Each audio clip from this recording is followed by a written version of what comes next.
Just start off with give us your quick scouting report on Cal, both sides of the ball.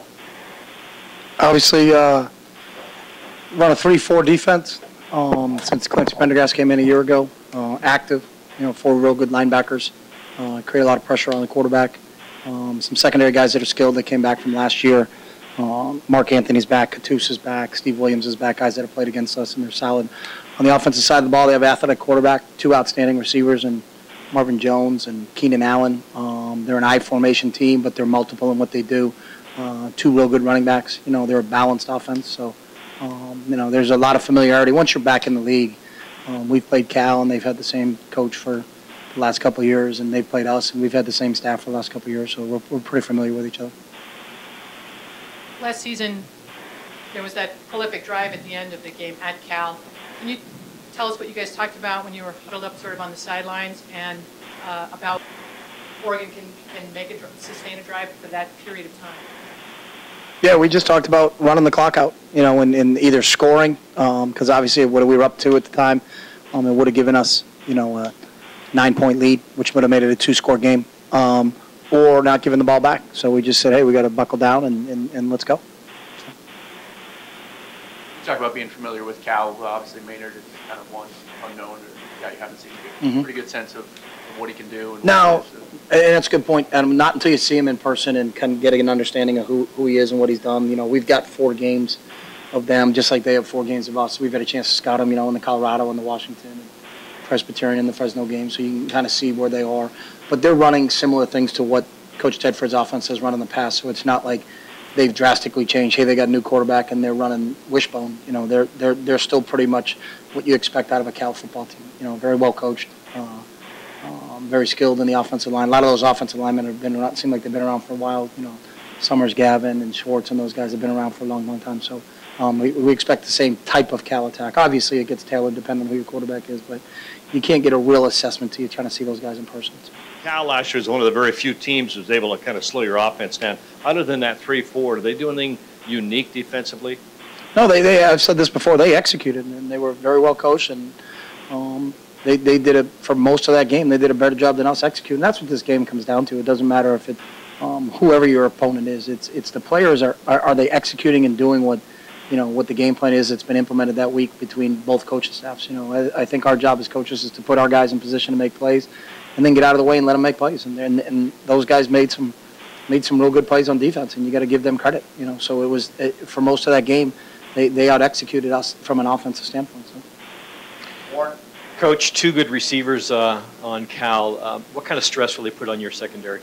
They're 2 good ones, and they both have good size. Both Keenan and Marvin are 6'3" type kids, listed at that. So, they both go after the ball. They're both physical receivers, so it's going to be another challenge. Fortunately, we had a big challenge last week, when we played Arizona, in similar size type receivers in Kreiner and Buckner and that crew. So, hopefully our experience from last week will pay off for us this week, but those 2 receivers do have our attention. So. Chip, I was looking over the defensive statistics over the first 4 games, and the statistics are very similar to last year's first 4 games. In fact, you have more sacks. Are you satisfied with the progress of the defense, and what areas would you like to see it improve? We can always improve, and I think statistics, especially in just a short body of time, is very difficult to look at. We played LSU this year. We didn't play LSU last year, so it's tough to compare this year to last year because the opponents are different. So, the biggest statistic for us is points scored against, just like the biggest statistic offensively is points scored for, because that's what this game comes down to. But, we're improving as a group on defense. I think they have a great knowledge and understanding of what we're doing. We still need to tackle better, but I'll say that every game we ever play in. If we miss a tackle, then I can say we need to tackle better. But those are fundamentals. But I love our guys' effort. And I love, how much they study the game and how they're in tune to what they're doing. So we'll continue to improve as those guys get more experience.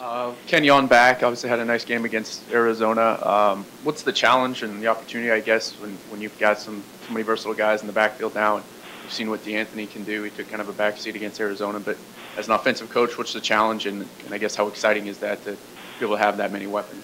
It's always good when you have playmakers to use, and it's our job to make sure we exploit them. But I think, if you look at the game against Arizona, is We were running the ball pretty good, so it wasn't necessary for us to get to some other aspects of our game because of what was working for us. And if things are working for you, you're going to stick with it. If things aren't working for you, you have some other options to go to. But that's always kind of been our philosophy is, we're using A, and if A works, we're going to continue to use A. If A doesn't work, then you got to move on to B or move on to C. So. What's the substitution process or pattern? Michael get tired, There really isn't. It's up to Coach Campbell. Substitutes our running back, so. He's in charge of that, and he does. All of our position coaches monitor their own position, so it's hard for the play caller to say, "Hey, do this," and then substitute this guy, and then get this guy in. And everybody takes care of their own position. Cam has a running back, Scotty has the wideouts, Oz has the tight ends, and Wood has the O line. It depends on, we're not afraid to play anybody, and we just know the rotation that's in the game, and then we go. Just from a personal point of view, do you prefer a night game or do you prefer playing in the day? I'd rather play early games, I just, we're always kind of, you want to get up. It's like we practice. You want to get up, you want to go to work. But we don't have a vote, so we don't make a big deal out of it. So if they want us to play at midnight, we'll play at midnight. They want us to play at 6 a.m., we'll play at 6 a.m. So. What's that? Let's not do 6 a.m. We don't care. See, you couldn't play for me, Rick. Warren? Coach, along that same line of scheduling, you're a creature of habit, I guess, practice schedules, but is it more difficult to be off your days as far as scheduling for a Thursday night game? No, because we are creatures of habit, and that's a good question. Today's a Tuesday for us, so that's how we approach it. So yesterday was Monday, today's Tuesday, tomorrow's Wednesday, Tuesday is Thursday, Wednesday is Friday, and Monday is Saturday. So we still have the same amount of preparation before that game. It would skew a little bit if you played a game on a Saturday, then had a game on a Thursday. Now you got a short week that you got to work with. But fortunately for us, we had the week off before, so we could still use our same schedule. We just have to make sure that guys know today isn't Sunday, today's Tuesday, so, from a preparation standpoint. Chip, new quarterback for Cal. Have you seen their offense evolve at all in the last couple of years under Coach Tedford?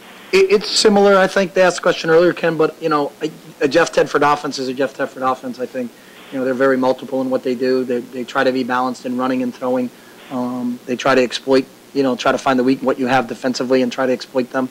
But they're not, it's not like they have a new guy, so they're running a different offense than when they had Kevin Riley in there. They're still similar. This kid seems like he's a little bit more athletic and can run a little bit, but it's not like they're running the wishbone or anything, so.